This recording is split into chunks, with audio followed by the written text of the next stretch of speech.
தாராபுரம் அருகே பாலம் கட்டுவதற்காக தோண்டியிருந்த குழிக்குள் விழுந்து கணவன் மனைவி உயிரிழந்த சம்பவம் பெரும் சோகத்தை ஏற்படுத்தியுள்ளது. திருப்பூர் மாவட்டம் தாராபுரத்தை அடுத்த சேர்வக்காரன் பாளையம் கிராமத்தைச் சேர்ந்தவர்கள் நாகராஜ், ஆனந்தி தம்பதி. இவர்களும் இவர்களது 13 வயது மகள் தீட்சணாவும் ஆன்மீக சுற்றுலா சென்றுவிட்டு திரும்பிக் கொண்டிருந்தனர். அப்போது தாராபுரம் காங்கேயம் சாலை குல்லாய்பாளையம் மாந்தோப்பின் அருகே இரவு வந்தபோது பாலம் கட்ட தோண்டியிருந்த பள்ளத்தில் பைக்குடன் மூவரும் விழுந்தனர். இதில் கணவன் மனைவி சம்பவ இடத்திலேயே உயிரிழந்தனர். இதில் நல்வாய்ப்பாக இரவு முழுவதும் உயிருக்கு போராடி கொண்டிருந்த அவர்களது குழந்தையை அந்த வழியாக சுற்றுலா சென்ற கல்லூரி மாணவர்கள் குழு மீட்டு கோவையில் உள்ள தனியார் மருத்துவமனைக்கு கொண்டு சென்றனர். பள்ளத்தை தடுப்புகள் கொண்டு சரிவர மூடாததே இந்த விபத்துக்கான காரணம் என குற்றச்சாட்டு எழுந்துள்ளது.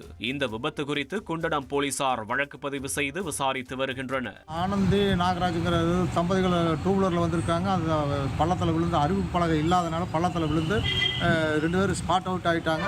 அதுக்கு முன்னாடியே நைட்டு வர ஒரு 10 மணி சுமாருக்கு வந்து ஒரு டூ வீலரில் ஒருத்தர் போயிருக்கார். அந்த அறிவு பலகைலாம் அவர் அதில் விழுந்து காயமாகி அவர் என்ன ஆச்சு ஏதாச்சும் எந்த ஒரு இதே இல்லாமல் இது மாதிரி வந்து அந்த ஒப்பந்ததாரர் மேலே அது ஒரு அறிவிப்பு பகலை வைக்காதனால அவர் மேலே வந்து நடவடிக்கை எடுத்து இது பண்ண. சம்மரி கன்ஸ்ட்ரக்ஷன் என்கிற கரூர் நிறுவனத்தைச் சேர்ந்த ஒப்பந்ததாரர் இந்த பணியை செய்து வருகிறார்.